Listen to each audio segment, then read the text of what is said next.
So there were some technical difficulties, and this video did not go up on Halloween like it was supposed to. So enjoy this late Halloween video. Hey guys, and happy Halloween. I hope you guys, I know that a lot of places trick-or-treating has been canceled, so I hope you guys, are being safe, sanitize your hands, wear your masks. I know some people are going to like parties and bars and stuff, and I want you guys to have fun, but be safe. Watch out for ghosty goobs and or things that go bump in the night. As you know, Halloween is when the veil is at its thinnest for the other side. So seriously, watch your back. Oh, and before we start, I mean no disrespect to any of the victims or their families. I thought I'd tell you guys about William Liske. I really am worried I'm not saying the last name correctly. If so, my apologies. B.J. Liske, Butcher's family on Halloween. On October 31st, 2010, a killer would strike the family that lived in Sandusky, Ohio. Devin, who was 16, had returned from Sunday morning church service to find the house quiet. He went upstairs to his bedroom and started playing video games. It wouldn't be until about 1:30 that afternoon that he noticed how quiet the house was. He went downstairs and started to look for his mother, Susan. He found her and his stepfather, Bill, in their master bedroom, still in bed with the maroon comforter pulled high over both their heads. He started talking to his mom as he walked around the bed to her side. He tapped her leg hanging off the corner, then pulled the comforter down, but that's when he saw the blood-stained pillowcase. The first thing he thought was his mom was pulling a Halloween prank on him, but as the scene before him came into focus, he knew it wasn't a prank. He ran out of the house before looking for his brother Derek, who was 23 years old, not knowing what had happened and if he was in danger by staying in the house. So what had happened to the family? As with a lot of murders, it's more complicated than just saying that son B.J. Liske, 24, killed his stepmother, father, and stepbrother for no conceivable reason. The story of why he killed them started long before the Halloween day in 2010. The official police records on BJ started in early 2002 while BJ, 16 years old, was on house arrest. That's the first time Bill had to call for the police to come to their home. BJ had been threatening to harm himself and his father had no idea how to stop him. When police arrived, BJ attacked them. This dude attacked the police. By 2004, BJ had started escalating from threatening to harm himself to attacking other people. In October, he got into a fight with his stepmother, Susan, hitting her. 2 months later, he was charged with criminal assault and robbery for hitting Susan and stealing her car keys. He was found incompetent to stand trial on those charges, which were later dropped. Trying to get BJ the help he needed, his family moved him to a group home in Sandusky where he would get mental health treatment. But it didn't seem to be working. BJ was involved in several fights with his father when he went to pick him up and others at the facility, resulting in the police being called 3 times. At the time of the killings, BJ, who was 18, was no longer living at home. His father had kicked him out when BJ attacked Susan as she was in the shower. That act landed BJ a stay in the hospital, where he received treatment for schizoaffective disorder bipolar type. Schizoaffective disorder bipolar type. Okay, I said that right. BJ's father, Bill, still kept trying to help his son in his life and out of trouble. Bill visited his son often at the halfway house he was currently living in. The week before the murders, Bill took vacation time from work so he and BJ could go deer hunting together. They had gone to the family's hunting cabin, only returning less than 24 hours before BJ would kill his father. Family friends had talked to Bill often about him and his family's safety with BJ around. They thought that Bill needed to take prescriptions. Neighbors also believed it was BJ who had killed and tortured their pets over the years, even though they had never caught him in the act. Yeah, that's never a good sign. Bill told a close friend, "BJ won't hurt us."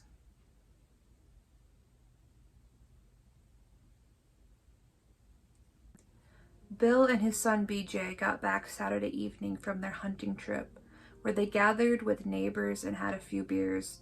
Bill didn't want to drive BJ back to the halfway house after drinking, so BJ was to spend the night. When investigators would search the house the next day, they found proof of this. There was a bed made up on the couch, presumably for BJ. A neighbor heard gunshots around 6:30 a.m. in the morning of October 31st. This would be consistent with the time of death for Bill and Susan. Derek was last heard from at 2 p.m. on October 30th. Based several factors, it was determined that Derek was killed before Bill and his mother Susan. When Devin returned home from spending the weekend with his dad at 9:30 a.m. on October 31st, he only stayed long enough to change his shirt and then left for church. So they were gone when he came home to get ready for church. They were already gone. At the time, he only encountered his stepbrother BJ in the house, but he was only there for around 5 minutes. But their conversation seemed odd to Devin. BJ asked where he was going and how long he'd be gone. Devin thought it was very uncharacteristic of BJ to seem to care. After Devin left the house, BJ left in the family's Ford F-150 and drove to the hunting cabin. He stopped along the way and bought himself a Subway sandwich. Yeah, because, murdering your entire family works up an appetite. The scene Devin escaped from was considered grisly, even to experienced law enforcement. After getting out, he called his aunt and tried to tell her what he found. She came to try and calm him down and call the authorities for help. Both Bill and Susan Liske was in their beds, having been shot to death. Bill was shot 5 times in the head and face. He most likely was shot first, since his body was found in a natural sleeping position. Susan was shot 3 times. Her body looked like she had been awakened by the shots of her husband and tried to flee. Both were shot at close range and by a small caliber gun, most likely a .22. It was unclear if Susan was sexually assaulted before or after she had been shot. It could answer why her body appeared to have been moved after death. They made their way upstairs to Derek's bedroom. The door was locked, and with no answer from inside, they had to kick in the door. Derek was found curled up in bed facing the wall with severe blunt force trauma to the head. He had been struck multiple times, but the coroner said he most likely died from the first blow. A bloody claw hammer would be found in the house that would prove consistent with Derek's wounds. Police swarmed the family cabin and apprehended BJ Liske, arresting and charging him with aggravated murder to each of the deaths. During the trial, he spoke emotionless. "I loved my dad very much, and it makes me feel sick every time I think about what I did. I can't really explain why this all had to happen, but I think most of all it had to do with my mental illness." BJ had entered guilty pleas for 3 counts of aggravated murder and was sentenced to life in prison without possibility of parole. BJ would take his own life in 2015 behind bars at the age of 29. What a fucking coward. I don't know if I read that part, but it also mentioned that when BJ and Devin had spoke for that brief moment, it seemed like BJ was happier. Like, I guess he's normally like a gloomy, slow talking person, but he was like upbeat and chipper when he talked to Devin. Like, so you were happy that you murdered your entire family. Because they would have talked after it had already been done, so. And my guess is he was wondering how long it would be till he got back, because he probably was going to kill Devin, but maybe changed his mind. Like, and I understand that BJ was mentally ill. However, it's very clear that he knew what he was doing and that it was planned. So that whole, I don't know why this had to happen thing is just, I don't know, it just sounds like BS to me. And then the neighbors being like, yeah, we're pretty positive that this kid was torturing and killing our pets over the years. I just think that he was planning this for a very long time. It's like, obviously all people who like do stuff like this and enjoy it are mentally ill.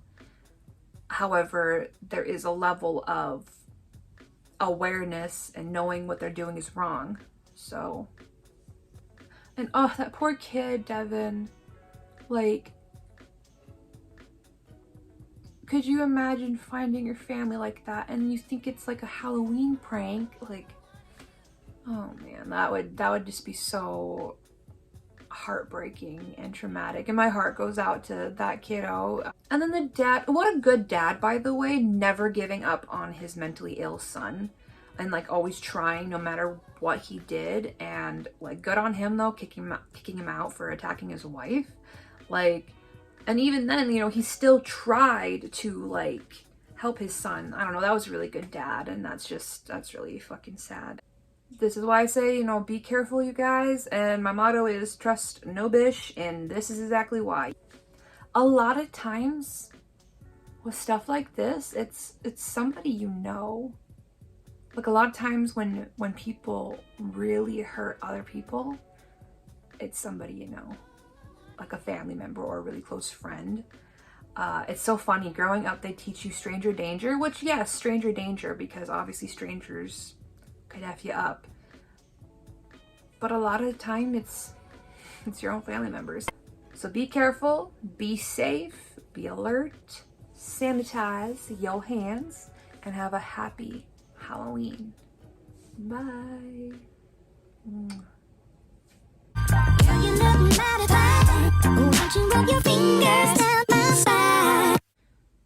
He's probably like an adult now because he was 16 at the time, and that was 10 years ago. So yeah, he's like 26 now. Oh shit, he's the same age as me. Oh, I'm 26 now. I have Corpse Husband's music stuck in my head, and I have E-Girls Are Ruining My Life on a loop.